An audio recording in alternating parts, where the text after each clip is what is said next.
사무엘하 21장 1절에서 14절까지의 말씀입니다. 다윗의 시대에 연이어 3년 기근이 있으므로 다윗이 여호와 앞에 간구하며 여호와께서 가라사대 이는 사울과 피를 흘린 그 집을 인함이니 저가 기브온 사람을 죽였음이니라 하시니라. 기브온 사람은 이스라엘 족속이 아니요 아모리 사람 중에서 남은 자라. 이스라엘 족속들이 전에 저희에게 맹세하였거늘 사울이 이스라엘과 유다 족속을 위하여 열심히 있으므로 저희 죽이기를 꾀하였더라. 이에 왕이 기브온 사람을 불러 물으니라.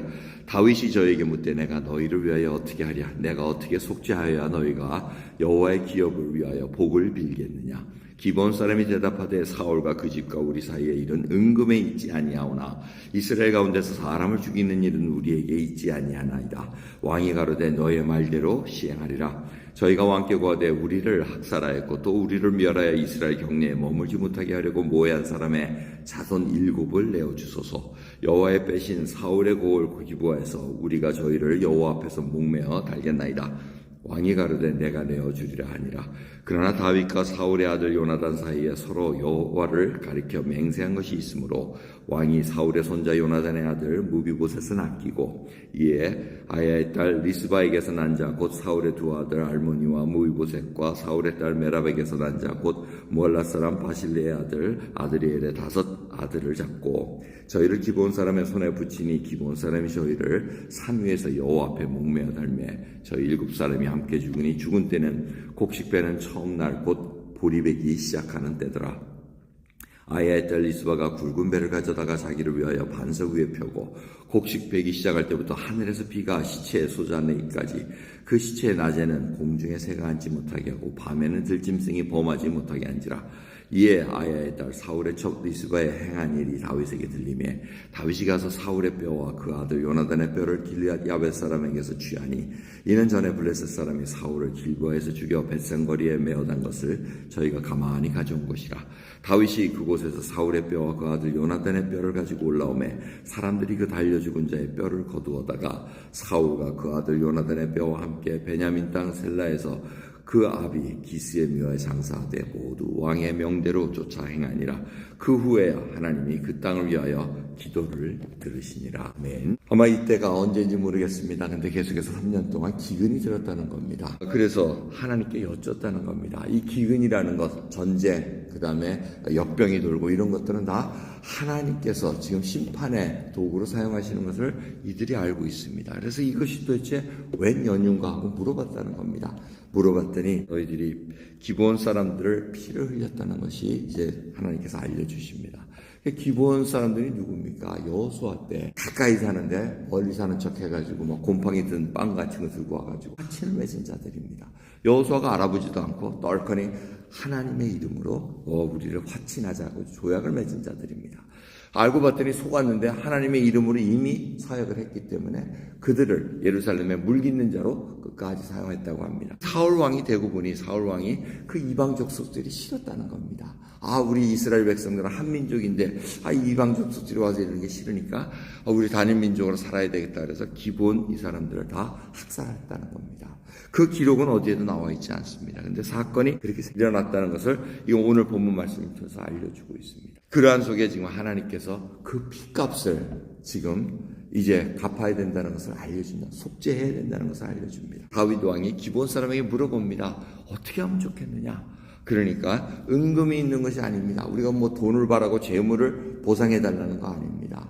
그런데 사람을 죽였으면 죽인 걸로 갚아야 되는데 우리가 이스라엘 사람을 죽일 수 없는 거 아시지 않습니까?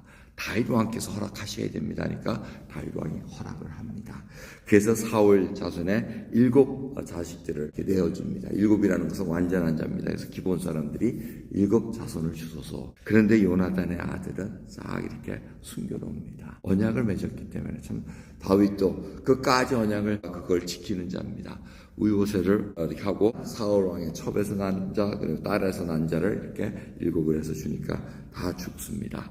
그걸로 인해서 속죄가 돼서 이제 비가 오기 시작합니다. 그런데 그 시체를 걷어들여야 되는데 걷어들이지 못합니다. 그러한 하나님의 심판에 의해 가지고 저주받은 자들은 내려놓지 못하기 때문에 그 어머니가 가서 나이가 많이 들었겠죠. 그 어머니가 시체대에 쫓는 짐승들을 다 내쫓습니다. 왜 이러냐면은 짐승이 와서 시체를 파먹고 막 가져가는 걸 굉장히 멸시받는 걸로 아주 안 좋은 것으로 이들은 이해를 하고 있습니다. 그래서 시체를 다 쫓고 있으니까 그 소문이 들립니다. 그러니까 그 정성이 지극했다는 거죠. 그러니까 다윗이 그러면 이제 사울 왕과 요나단의 그 뼈를 같이 해서 합장하는 가족의 묘에다가 이렇게 모시는 일을 합니다. 그 일을 한 후에 어떻게 됩니까? 14절 보면 참 묘합니다. 그 후에야 하나님이 그 땅을 위하여 기도를 들으시니라. 다윗에게도 문제가 있었다는 겁니다. 다윗도 요나단과 이 사울 왕의 뼈를 좀 잘 해서 해야 되는데 그거 저곳에 그냥 몰래 해놓은 거를 하고 있지 않았다는 거예요. 마음속에 뭔가 해결되지 않은 것이 있다는 겁니다. 그러니까 모든 것이 다 깔끔하게 정리가 됐다는 겁니다. 기브온 사람의 억울함을 하나님의 이름으로 서약했던 것을 이제 속죄로 풀어주고 다른 생명의 이론에서 풀어주고 다윗도 그 자기가 얼마나 마음속에 많은 미움과 서러움이 있었겠습니까? 그거를 다 이제는 뼈로 합장해서 이 시신을 한 곳에 해서 딱 모셨다는 것으로 하나님께서 그 후에 기도를 들으신다 얘기합니다. 자, 오늘 말씀을 통해서 저희들이 한번 살펴봐야 될 것은 하나님의 이름으로 서약한 거, 언약한 거, 이거 함부로 파기할 수 없다는 겁니다. 참 이게 무서운 얘기입니다. 여호수아 때 일어난, 조상 때 일어난 일을 지금 사울 왕이 범했는데 그거를 지금 하나님께서 알려주고 계시다는 거예요. 그만큼 소중하다는 것을 알려줍니다. 다윗은 반면에 요나단과 또 하나님의 이름으로 언약한 걸 지킵니다. 그 아들까지 대대손손으로 너희 가족을 우리가 해치지 아니라 반대로 너희도 우리의 가족을 해치지 말아다오 이렇게 얘기를 합니다. 그래서 그걸 보존해 줍니다. 이 하나에 흐르는 큰 줄거리는 뭡니까? 하나님의 이름으로 언약한 거. 그래서 함부로 하나님께서 야 맹세하고 그러지 마라 이렇게 얘기하면 왜? 지키지 못할 거 함부로 얘기했다가 이거 나중에 어떤 화근이 오게 될지 모른다는 얘기입니다. 여러분 우리가 인생에 오는 동안 많은 일들이 옵니다. 근데 그런 일들이 과연 어디서 어떻게 잘못된지 우리는 모릅니다. 하지만 우리가 순간순간마다 하나님의 은혜로 하나님께서 주신 그 지혜로 분별하면서 나 때부터라도 하나님의 이름으로 언약한 거 그게 얼마나 많습니까? 우리 한국 사람들은 말하는 에이 내가 그거 하나 뭐 손에 장을 지닌다든가 뭐 자기 뭐 어쩌 이런 얘기를 좀 많이 합니다. 하지만 중요한 것은 정말 하나님 앞에서 우리가 서약하고 맹세하고 언약을 맺은 것 함부로 다룰 거 아니라는 겁니다. 하나님의 이름으로 서원을 했으면 반드시 지키라고 얘기합니다. 서원한 것은 하나님께서 반드시 찾으십니다. 그러기에 저희들이 오늘도 우리가 할 말과 멈춰야 될 말 하나하나를 생각하며 주님 앞에 살아가야 되는 그 경건한 삶을 다시 한번 확인해 봅니다. 또한 마지막으로 정말 우리에게 앙금은 없는가? 정말 하나님 앞에 조금이라도 하나님 이제는 주 예수 그리스도의 긍휼을 받은 자로서 이제는 긍휼을 베풀 수 있는 자. 이것은 애통하는 것을 지나가야만 가능합니다.